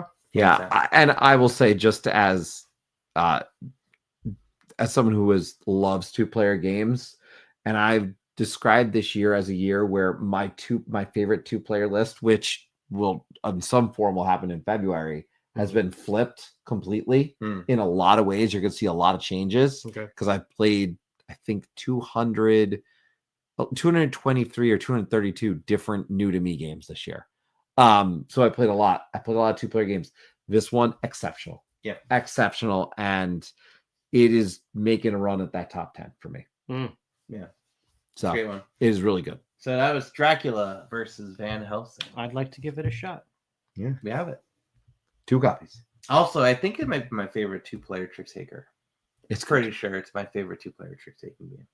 All right, you're number 5, Anthony. My number 5 is a co-op about interior decorating. Ooh. Oh, I know what this is. It's Decorum. Oh, I love that you Great have this choice. on your list. Yeah. This makes my day. This was a very pleasant surprise. I didn't really know that that's what this game was about. And man, I love a good cooperative puzzle. And this adds these stipulations of, you start off with no one knowing what it is that you're trying to do. But essentially, you're just decorating the house with different lamps and, colors and accent things. And you've got this private goal of the way you really want the house to look, as is everybody else who's trying to do that. But nobody knows that. But then at the end of each round, you can share a little bit of information with someone, not everybody, not the whole group, very select. And then now that was this... a 3-player one. Yeah. Go ahead. You get this information. You're like, oh, that's why you kept, moving this thing over and not wanting these green things here. And it adds that layer of complexity to that cooperative puzzle genre that I really, really enjoyed. It felt very different in that aspect. And just the theme of it obviously is pretty unique as well when you think about it. And yeah, this was a really, really fun experience. Decorum was something that I wanted to get on table again. This may be my favorite Floodgate game, actually, quite frankly. And I mean, we have one. I think so too. I mean, we've played, and again, we'll be covering landmarks and some other things I know that Floodgate has put out, but Decorum, and again, I've played this many, many times. Well, you get a lot of value out of this, right? I mean, how many different... Well, and then again, you get the expansion. Sure. There's an app that adds additional value that you can get different scenarios from that. So I think this game has the right amount, and I love this as a 2-player game personally. Yeah. I play this 2-player. That's where this game really sings. Yeah. So yeah, for and sure. The fact that you love it after a 3-player, like... Yeah, you'll love it at 2-player. 2-player is the best. Yeah. We do have a comment in the chat. Oh, is Knarr on one of your lists? So it didn't make my list. Yeah, even though I played it the most this year. Number 2. No. Oh. I love this game. Okay, I'm gonna stop you right there. It's not on my list. I just want you to stop. Oh, no, I'm just kidding. Okay. No. This is the game that I was referencing earlier. The Nerd Shelves left, but this game is pronounced Knarr. Knarr. Oh, interesting. Knarr? They said they were talking about it live on stream, and somebody who was very familiar with the theme and the language corrected them and said that it's pronounced Knarr. Knarr. Well, let's talk about Knarr. Because why do I like this game so much? First and foremost, it is a simple setup, quick to set up, which, means we get right to gameplay. Mhm. I have my player board in front. I have my stuff in front of me. Very simple little board. I've got one of each of my appropriate tokens that I'm going to need. And then ultimately in this game, I am building a tableau of cards. I will be taking actions to build my tableau or potentially spending cards from my tableau to acquire other point scoring cards that are above the board. But with all these different icons, which are pretty easy to pick up pretty quickly, I think it's fair to say, I might be getting victory points from these cards. And when I place cards into this tableau, which I think this is the coolest part, that I can score major points just through my tableau, but the exchange part's another way. But as I'm building them in the tableau, those symbols matter, meaning I'm getting the action of every single symbol on that card. Yeah. And for that row that I put in. So if I have 7 yellows, oh yeah, I'm going to get all of those actions taking place. And so I'm building up my victory points. I'm also going down another track that's getting me victory points once I reach certain points on the track. And that's going to be happening every turn. So you can build up where I'm getting 1 point every turn, 2 points every turn, 3 points every turn. But I have to put some real effort into getting there. So you're going to have decisions to make of what is the best route to go. And getting necessarily to 5 points per turn sounds really nice, but you're sacrificing some really powerful cards, because when you take the cards from that spot above, they have abilities built in. And you're able to spend your tokens that you're earning on and I'm forgetting the name of which those tokens are. It's on the left side, but the bottom line is the recruits. Yeah, the recruit tokens. The recruit tokens that you can do to help get the pieces. The helmets. Right? Yeah. But you're able to spend these things to get for the rows of icons that you have in your tableau of cards above your board. You're able to get a ton of action. So tons of different ways to play and go about in this game. And to me, it stood out. And not to mention, I just got to point out that I played this at my 40th birthday. It was the first time I actually played it physically. Yeah. I had played it online. Danielle brought it to my 40th birthday party. And I so appreciate, because Danielle's quite a bit south of us here in New Jersey, and she came up, brought it, and I physically got to play it. And the quality of the components in this game for the MSRP of this game, it was wonderful. So that is a big piece of why I like this, is the physical gameplay of this one. As much as I like playing on BGA, physically playing this game is an absolute delight, and it is beautiful on the table and draws really positive attention. So I think, I love this game. Absolutely. Yeah. Knarr. That is Knarr. Or Knarr. Knarr. But guys, I wonder if my number 4 is on Anthony's list potentially. Because at some point we all have to say for Northwood. Ooh. For Northwood. Wait, are you saying for Northwood? I am. I'm saying it 3 times because it's my number 3. What? Oh man. So say it. Yeah. For Northwood. For Northwood. For Northwood. Wait. Forget all of you. I am saying for Northwood, the loudest. Wow. 3-way crossover. Thankfully, this was a game that I remembered that I forgot. I texted him and I was like, "Stop everything! I forgot about this game." And he was like, "You sure did." It's a pretty great game. Oh, yeah. So this is another 2 triple crossovers. 2 triple crossovers. So for Northwood, a solo trick-taking game designed by Wilhelm Soon. I was really excited to try this game out when I saw it on Danielle's top 20 games of all time. Right. To see a solo trick-taking game, harumph, no way this is going to be any good.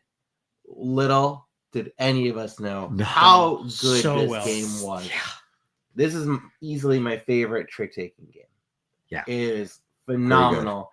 You are going to be using, you're going to basically kind of waging your bets as to how many tricks you could win by going out and having these conversations with these people. Right. and you want to just do the best that you can. And the Trump suit is going to be whatever suit they are. Right. And then you could eventually take them as allies and use their ability. It's a great game. Yeah, it's phenomenal. Again, I'm was very much surprised at how well this worked for it being a solo trick-taking game. And I think a lot of it has to do with the abilities of those different characters. Yeah. And they follow the suits. There's the Jack of and the Queen of, but there's all random stuff. But they all do something very different. And depending on what you're trying to do, they can come in handy, right? Because if you're trying to get that 0, kingdom finish by taking no tricks, you might want to use one of those allies that lets you, for example, discard all the cards in your hand that match that current leader's suit. That might be 5 out of your 8 cards. Sweet. You're almost there. That being said, I've played this game many times where I've lost the first conversation and just trashed the game because I'm not about to try to get that not perfect score off the first failure. Yeah. And on BGA, I don't know if you've played on BGA yet, but after you lose like 2 visits, it says withdraw. you want to stop the game. Yeah, I'm like, yes, I do. It knows. Well, it's true. I have played this. I have brought this is one of those constantly in my bag things, which is up there with some of these small card games. But the difference is this is one that I can just sit here. Well, there's an appointment or something, and I'm just sit here and put it down. And people are like, what is this? Oh, this looks cute. And then they ask, what exactly is this game? And I sit there talking to people who do not care about board games or card games all that often. And they're looking at what I'm doing and they're genuinely interested. Yes. So I think it's a very special game, and it is definitely one of my favorite trick-taking games. This is the Billy Idol trick-taking game, right? Because if you had the chance to ask the world to dance, you'd be playing for Northwood by yourself. Oh, man. So, yeah, phenomenal game. Love it. Love that game. Yep. Well, that is my number 4. Anthony, go into your my number 4. number 3. My number 4. Could be another crossover? I don't believe so. Oh, I don't think you've played this game. I think I played it with you once. This is a duo version of an older game, which I know is a very popular thing these days. And this is Toikado Duo. Yep. So this takes the concept of Toikado, which if you've never played it is a very relaxing kind of chill game where you're just trying to have the best trip over these 4 days by visiting different, souvenir shops and dining at different restaurants and meeting different, travelers and going, to hot springs and all this kind of stuff, getting points in all these different ways. But there is no player interaction at all, besides maybe going to the spot that somebody kind of wanted to go to. Right. In Toikado Duo, you're basically taking on the role of like 3 types of travelers now. One who's just about all the art, one who's just about selling the wares, and one that's just about visiting the temple type places, the pilgrimage type of thing.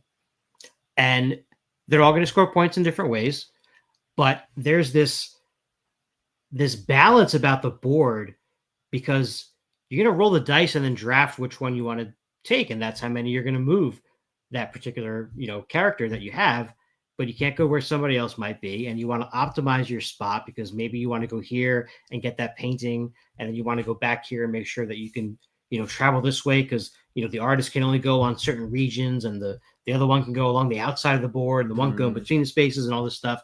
And you're going to score all 3 of them, but they all really score in different ways. You want to try to get all the paintings out because the more you reveal of them on your board, the more you're selling them and you're making money.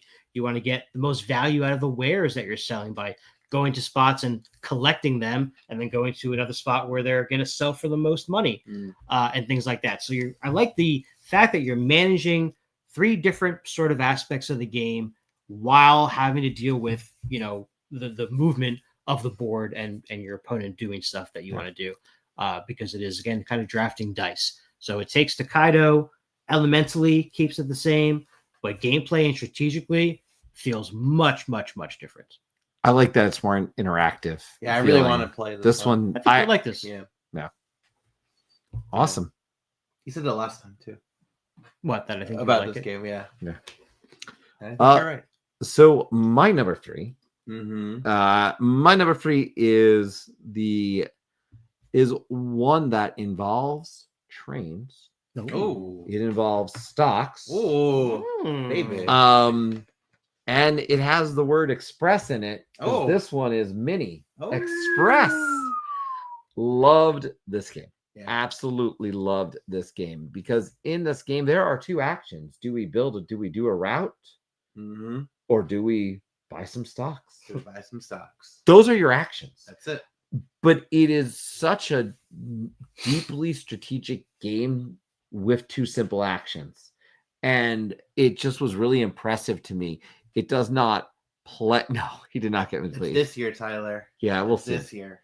But it plays in really 40 minutes, 45 minutes. Mm-hmm. It is a delightful experience. It is a cube rail game. It is a cube rail. That It's is cube rail. yeah, it is. Yeah, it is. But it's so neat thinking about, okay, I really see what the value now of this stock is, one I'm going to want to have, but I really need to get this route to do that. So you have every turn, your choice is like, oh man, which one do I go for?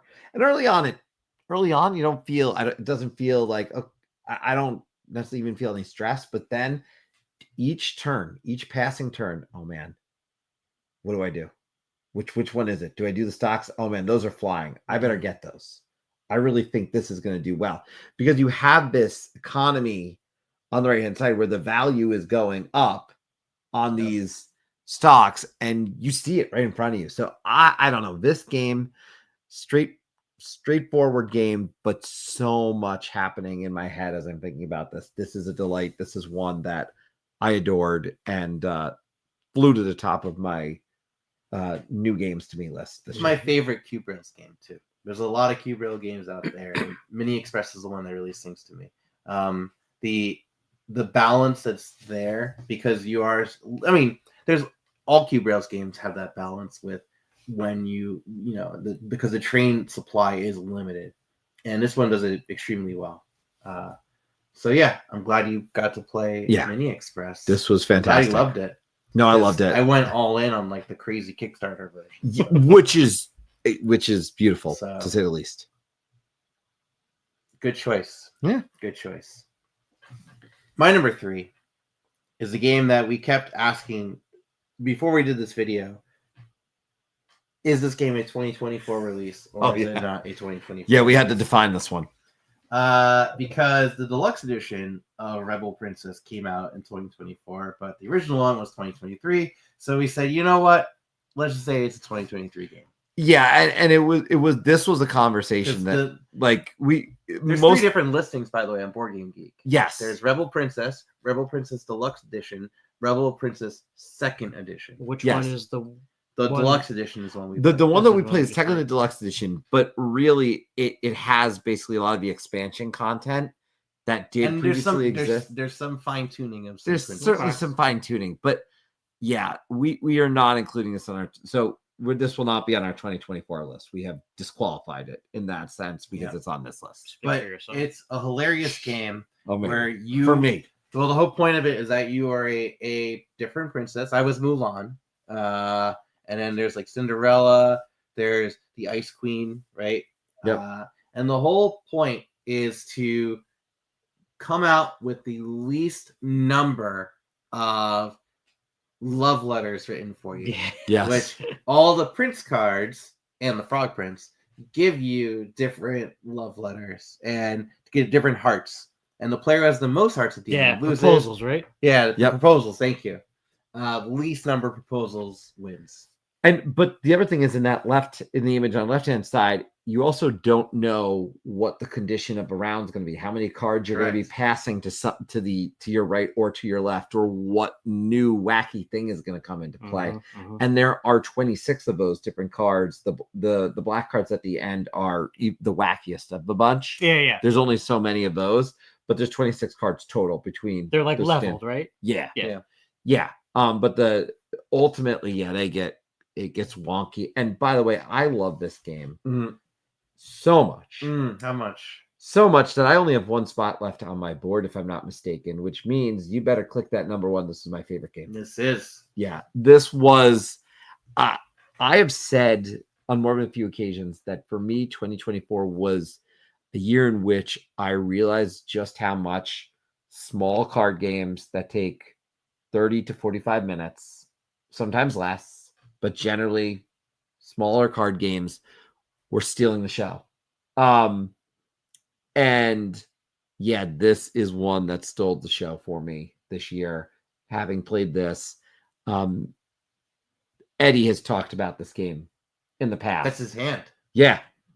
There it Ask is. him if I could use his picture. Yeah. Eddie has talked about this game, and man, Eddie was right. Eddie, this is phenomenal. And yeah, A+. I'm so glad I do own the edition that I own. I did pick it up at PAX Unplugged. I think it was arguably my best purchase at the event. Garrett bringing him a good point. After talking about playing Rebel Princess at PAX with you guys, I know 3 folks who picked it up just from the description of our play. Wow. Oh, See, that's I mean, jeez. What else do you need to hear? Yeah. So there you go. Rebel Princess, that's my number 1. Great choice. Excellent. Great choice. Which means we have 2 left. 2 twos. 2 twos. We got 2 left. Who's going for it? You going for it? I'm going for I it. can go for it. Go ahead. All right. My number 2. Wait. What? Let me go for mine. Okay. I'll be Okay. quick. Yeah. Because this one none of you have played. Okay. Okay. So, cause I know where your number 2 is. Yeah. So, it's Obsession by Dan Halligan. Mm. None of you have played this. Well, I think you I played it. have played it online. I have played it online, but I don't. But not to the extent where I played it. Not to the Not level that as I have. obsessed. Oh my gosh. Not full obsession. Oh my gosh. This game is great. It's like Pride and Prejudice board game. It's great. So when I talk about Obsession, first of all, I have to talk about all the expansions with Obsession because it really takes it to the next level. And it's a game where, some board games there's too many expansions. This one can't get enough of the expansions. Every expansion, just throw it in. Throw it into Obsession. Wow. I am set. Okay. Got it. So in this game, you're going to be just doing different actions. Like maybe you'll be going to the tennis court. Maybe you'll be going and courting. Courting some gentry out and having a gentleman and a lady and whatnot. Like all hoity-toity stuff, but it is cutthroat, man. It is cutthroat. You're up against your opponent, and you are just trying to out-reputate them and have this different tableau of actions. Because what's cool about it is it's a worker placement game where you collect the worker placement spots as a tableau. So you'll be purchasing these worker placement spots, placing these workers out, and then also playing cards along with it because they require different guests to come aboard. Okay. But the guests also may need different workers. So you got to hire some different workers. You got to add more workers. But in order to do so, you got to pass a whole turn to do so, which sucks. It's hard to get good help these days. It's hard to get good help. Hard to these get days. good help. Not only that, there's going to be different theme cards that come out because there's different kinds of worker placement spots that have different themes, and you'll get bonus points if you have more theme cards than your opponent. Not only that, you'll be courting 2 different people from the Fairchild family. I don't know. Look, I'm not really into it at all, but when it comes to the game, I'm super into it. Super into it. And you're saying you could dump everything from the expansions in and just jump right in. Just go to town. And I am all about focusing on the objective cards I get and like, oh, well, this one, I need the kennels and the cricket field. And wait a minute, none of that's available. Well, I'm not going to go for that. But this one, I just need the Cabinet of Curiosities, which is right over there. Maybe I'll go for that one. And then you have to discard objectives. You'll get new objectives. All this blah, blah, blah, blah, blah. Wow. What a game. What a game. All right. Obsession. Color being intrigued. Yeah. So. No, I know this one was very popular. Yeah. And did very well, Yeah. I think. And worth it, too. All right. Well, My number 2 is basically like your number 1. You want it to be my number 1. I want it to be your number 1. I know, but I just played Rear Window so much. Rear Window's pretty I only good. played this game one time, but it is one that I know you are very excited Hey, for me to Nerd include. Hey, he's still there, and that is the Cosmic Frog. Oh my gosh. You played it. I did, and man, oh man, ton of fun. So unpredictable. Yeah. Definitely was not what I was expecting, but in a good way. And I can see how many frog legs this has. Yeah. Because Tons. there's just so much potential of things that can happen in this game. You're playing as these 2-mile wide frogs in space that are kind of hopping around on this shard of an asteroid. Am I getting the description right so like far? planet thing, Whatever, just pieces whatever. of space junk that they're kind of landing on and then, picking pieces up and putting it in their mouth to store it, several at a time sometimes, usually. and then hopping back to their, secret space vault that nobody knows about at first. And then hopefully putting them in a very nice pattern. Well, they disgorge them. In your little they go bleh. yes, bleh, and stack, and then you try to get them, to scoring places. But that's just really the tip of the iceberg because there's so many, monkey wrenches in this. You're going to start with a power that nobody really knows about, and you can choose at any time to kind of reveal it and start to use it. Right? Mm-hmm. There's also a deck of cards that dictates whose turn it is, and it's random. So you might get 3 turns in a row and then have no turns for like 7 turns and really get screwed. But there's so much that can turn on a dime in this game. And again, this is me just playing it one time. And so everything you've ever said about it is definitely true. And I really, really do want to play it again. I really enjoyed it. And I think I won, which you did win. Doesn't didn't. You did. You did win. And what a glorious win it was. Yeah, this is a game I always bring to PAX Unplugged with me because as much as I love playing it, I love teaching it. I love seeing people unfold the absurdity that is Cosmic Frog. Because how does a game like this exist? It's one of those games, I talk about this all the time, where you watch on TV the parodies of complex board games, and it's funny, but you know what? I want to play that game. Right. This is that game. Right. This is that game with the absurd terminology where you're leaping out into the ether and disgorging all the contents into your vault. You could totally picture like Sheldon Cooper being like, I disgorged my terrain onto my secret vault. Yeah, exactly. And I built a siphon, all while, it's the take that in this game is incredibly well done because you've played bad take that games where you just checked out of the whole game. This game, if you get socked in the face, guess what?